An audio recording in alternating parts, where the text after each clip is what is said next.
Okay, so this is a question because we had I had this on my list. But oh my god! But this is the question. I got work tomorrow. What you? Is the gap? Come on, bro. Right. Is the gap on the Warriors closing? No. Yes. No. It's obvious. No, I say no because I still think that they win a series. Now if they go down to Game 5, then I'm gonna be worried. It doesn't matter if they win the series. They lost one game all postseason. Huh? They lost one game all last year. I don't mean the gap is closing. This is why I'm in. So that means that they go like 16-5, 16. Hold on, this is why I don't think. 16-1. Look, that's why I don't think. This is why I don't. Last year was some other shit. You don't see that shit in NBA history. Exactly. So that's why I'm not saying the gap is closing. That was just some shit you never saw before. No, because they were so the Lakers. They were so far away from the pack. How many years ago was that? It don't matter. We saw it though. You acting like these dudes on Twitter. No, acting like they don't know who Kobe Bryant is. Last time ago. Look. It's in our lifetime, goddammit. Yeah, it's in our lifetime. I'm just saying it's been a long time. It's been our lifetime. The biggest threat I'm like somebody that saw Dr. J play in the 70s. It's been in my lifetime, goddammit. To the Warriors ain't gonna be another team. It's gonna be fatigue. I disagree. No, it's not. It's gonna be the Celtics. The Celtics gonna beat the shit out of them next year. Listen. I love the Warriors, but the Celtics probably gonna beat the shit out of them next year. Listen. If Kyrie healthy? Listen, when KD went to the Warriors, the power balance was switched so much, which in the first year they ran over everybody. Nobody had teams where you could switch everything at that point in time. With the Warriors, you have to switch everything. The Rockets still can't. Yes, they can. No, they can't. Who can't switch? The Rockets can't and the Warriors can't. Who the Rockets can't switch? The Rockets can't switch because Who? Wait a minute. Has Kevin Durant not been abusing Chris Paul on every switch? Not really, not today. Not today in the fourth. But he did it in the other two games. But not today. I don't know. And the Warriors, can't switch everything. Not in the fourth. And the Warriors can't switch everything because Steph is still a liability on defense. And what do I say? Even looking at a team like LeBron and the Celtics, every time they play LeBron and they switch on LeBron and have pick and roll, what am I literally screaming when we watching it? I'm like, bro, what are you doing? Stop switching to high pick and roll. Go under. If Bron gonna make a three, then let Bron make a three. With the Warriors in Harden, you can't like when Steph is out there, it ain't shit you can do about it. Yes, it is. No, it's not because he gonna get cooked. He was getting cooked by Harden today. He wasn't. What did I do with what I was saying? So he's not a. So like I said, you can't switch everybody. You can't switch everybody. You cannot switch everybody. You gotta pick one guy. You gotta pick one guy that you gonna give up 30 points per game up against when you playing the war. I mean, when you the Warriors essentially. But I'm talking about the Rockets. Look, bro, the Rockets can't switch everything either. Listen. You didn't have teams who could switch everything. A lot of teams also didn't have the shooting. The style of play was so different.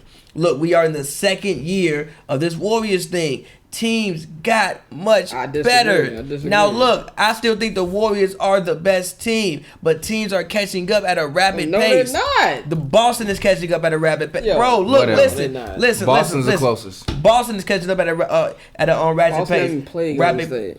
Clearly, the Rockets are. It's 2-2 in the series. You ain't never seen these men tied no series before. I'm not giving all what that. series was they tied in? Last year, who they tied in with? We're not talking about last year. Different story though. The gap is closing. No, it's not. Yes, it is. Better for them now. A competitive series don't mean the gap's closing. Yes, it does. If you literally. So if they win this series, then they go and sweep the Cavs. Then hold on. If the Warriors win the next two, the gap's still closing. Yes. No, man. Yes. No. Because teams are getting better. No, teams are getting better. And I think the Warriors trick off more than the gap is not. The gap is not closing until they down in the series. Yeah. Now come Friday, Game 5 and they got to win the next two. I disagree. Now come Thursday, if they would have went through the playoffs again and went 15-1, I'd be like, okay, you know what? They lost still 2 games coming to the series. The gap ain't changed. Yes, it is. Yes, it is. They not running over everybody the same way they are. And also, you've even seen way more tightly contested games from the Warriors than what you saw last year. They just won by 41 points. What are you talking about? But throughout the rest of the playoffs, they just won by 41. Come Thursday, if the down. I'm sorry. Come Thursday, if the Warriors down 3-2, then you can tell me the gap is closing. Until then, stop it. Stop it. No. And anybody at this table think the Warriors lose in Game 5? No, we'll talk about that later. No, I don't know about that. I don't know about that. At this point, I really don't know about that. At this point, I think it's a toss-up. No, it's not. They're gonna win. It is. It is number one because Clay injured himself, so we don't necessarily know what he's gonna look like, what his rhythm is gonna look like. He airballed a couple shots when he got back out. There's nothing intimidating about that Houston crowd.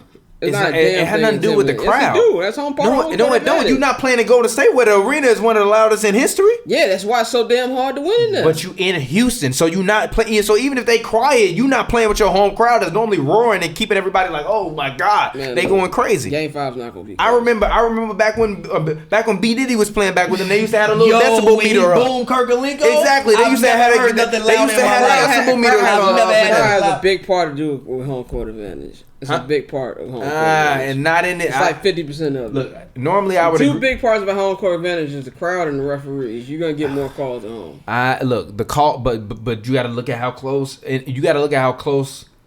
You got to look at number one, how close this game was, and number two, how the Rockets looked when they won that game in Houston. Like you got to look at that. Like you got to think at the game they lost in Houston.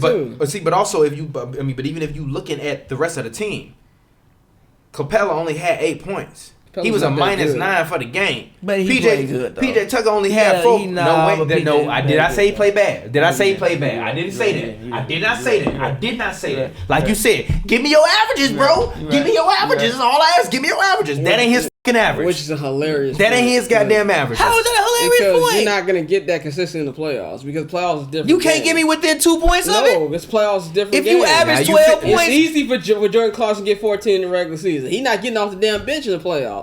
It's game. Look, different game. Listen, look. So look, for bench players, whatever. But for the guys who are in the look, you can't control if you're not playing. But for the guys who are playing, the guys who are in the rotation, give me your averages. George Hill not gonna give you 15 every night. He only averaged 12 during the season. Okay, he can't give you 12. That's not. Okay. What you mean it ain't good? But that's not the point. It's not his job. We're not talking about the Cavs. Let's get back on point. The point is, Capella 8 points, Tucker 4 points, Ariza 9 points, Gordon 14 points, Green 3 points. I told you in order for them to win this series, Harden would have to average 30, Paul would have to average 20, Eric Gordon would have to average 20. It just so happened that Eric Gordon had a solid game, and it was terrible. But when you needed him to make the shots, he stepped up and he made the shots. He hit that 1-3. I think that 3 brought them to within 2 points. Yeah. And the score was like 84-82. So that 1-3 brought you within 2 points. If he missed that 3, that's potentially an 8-point swing. Even a dunk. I'm sorry, a 5-point swing. But also within that, kind of within that balance, that game could easily float away from you. Even a dunk he had early in the game. Yeah. Like every time Houston needed something, he thought Looney was Michael Jordan's kid. Yo, that tweet was so funny, and I don't think was Michael Jordan. And I don't think that many people got that tweet. Remember Eric Gordon game? Yeah, it's fine. Go back and Google Eric Gordon versus was it Jeff or Marcus? Both of them. Yeah. Both of them was out there. This is my thing about this. It's high school, right? Go back and Google Eric Gordon versus Jeffrey and Marcus Jordan in high school. He was giving their ass. Yeah, when they young. Buckets. Go ahead. That's my thing about this game. I'm not trying to take nothing from the Rockets. They went out there, they willed it, they won. We ain't seen the Warriors lose at home in 2 years in the playoffs. Last game they lost home in the playoffs was Game 7 in the NBA Finals. So, you know what I'm saying? I'm not trying to take it off them, but I really think the Warriors tricked this game off more than the Rockets won it. It was horrible execution down the stretch. I don't say you can look. If they would have scored 20 points, cool, but they scored 12. Yeah, and there was a lot of, and the game was still winnable, and they. I agree, and even the shot at the end, Steph Curry, I believe, should have made that shot. That's a shot. That was also a moving screen by Clay. Ain't nobody calling it. That was a moving screen by Clay. That was a moving screen by Clay. That was a moving screen. If you complain about moving screen, you got to complain about the 6 times James Harden traveled in that damn game. And about the 20 times Chris Paul be pushing people off. And double dribbling. But they're not going to call that on Chris Paul. You're not going to call a moving screen. I know you're not going to call it. I didn't say they should call it. I didn't say they should call the play. I just said it was a moving screen. Pushing off every damn play. He does push off every play. But he's 6 feet. Which one of them do? Not push off. He's 6 feet, G. He's 6 feet. He's 6 feet. They let it go. He's 6 feet.